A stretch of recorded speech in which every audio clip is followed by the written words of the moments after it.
Hi there everybody, it's UK independent Stampin' Up demonstrator Halsey here from slimandstylish.stampinup.net. Thank you so much for joining me today. This is the card we're going to be creating. We're going to be using the Enduring Beauty stamp set and the Enduring Beauty decorative masks that go along with it. So these are so clever, so quick and so easy to use. I'm going to be showcasing you them on this card, but you have 5 different ones that layer up and they help add the colour onto the image. Let me show you how to do it. So first up, you're going to want to grab your stamp. We're going to be using the larger photopolymer stamp. This is so gorgeous and so detailed. Whether you're using the decorative masks, whether you're using watercolour pencils, whether you're using blends, no matter what you're using, this stamp just looks beautiful. Now what I've done here is I've just stuck a post-it note against my base. So my base is 10.5 centimetres by 14.8 and I've stuck a post-it note on it so that it sticks to the grid paper and doesn't move as I'm stamping. Because the block is slightly too big for my hands, I wanted to make sure that the paper was under control so that I could just focus on the block. So that's why I used a little bit of post-it note just to stick it in place. Okay, once you've done that, I'm going to stick it back down to the paper so that I can use the decorative masks. Because when you're using our sponges, like our blending brushes, it's going to move, okay? Normally I would hold the piece of paper and the mask, but for today I've put the post-it note down so I don't have to worry about it. Now what you have to do is you have to line the masks up. Now, a couple of hints here. Firstly, the masks have the number on, so it says 1, 2, 3, 4, 5, so you know which way round to do it. Secondly, there's a little notch out of it just here where I'm just doing a little arrow. That's really great. Use that as a guide because they all have the same notch in the same place. So you can line them all up together.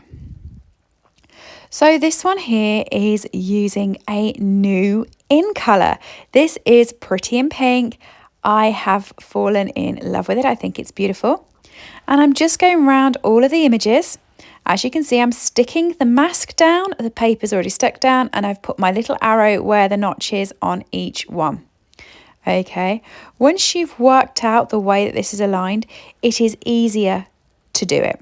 Okay, the first time you're doing it, you are going to have to move it around a little bit just to check it's aligned. So this is the second piece and I'm going to be using this with Granny Apple Green and just getting that colour onto there. And you can see I'm not pushing too hard, I'm doing it light and I'm using the arrows that I did before to line up those notches.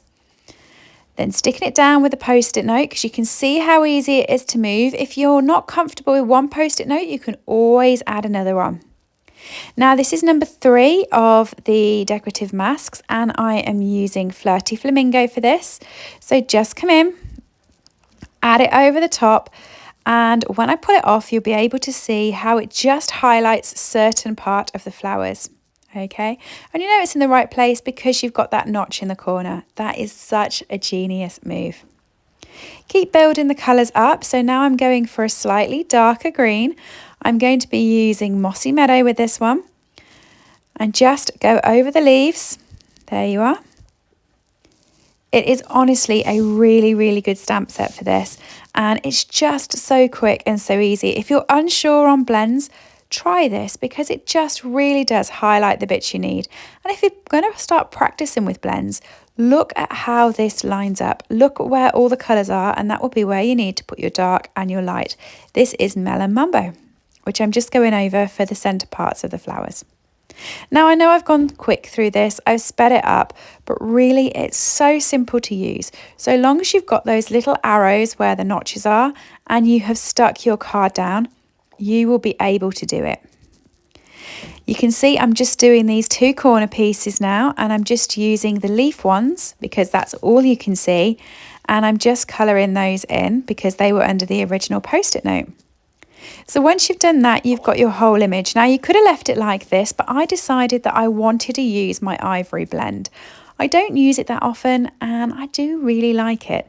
So I'm going around the edge of each image with the ivory blend And then I am colouring in the gap, okay? So I've done the edging first to make sure I don't go over the image.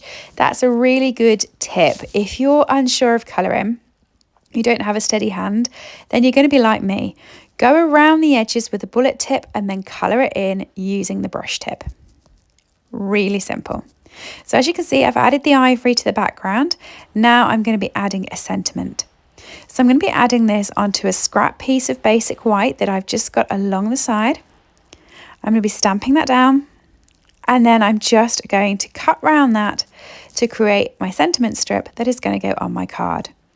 Now I can give you the measurements of this, but realistically you just want to stamp it onto the scrap, and then you want to cut it to whatever size you like it to go on your card.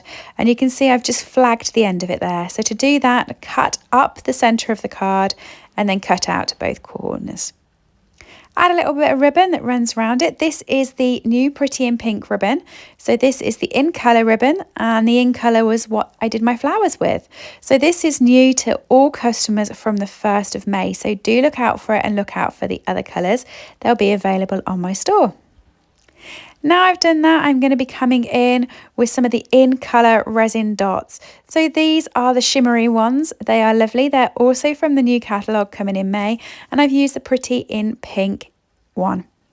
All 5 of these are the new colours that you'll see used on my channel. Add this to the card base. So I've already got a thick piece of basic white. I've cut it in half and scored it in half to make a card base, and I'm just sticking this on the front. And there is my card using the Enduring Beauty stamp set and masks. What do you think? It really is a simple technique. Do try it and let me know how you get on. Thanks everyone for watching. If you've enjoyed it, please do subscribe. There'll be lots of projects using this set. And as always, it's available from my store. Thanks everybody. Bye.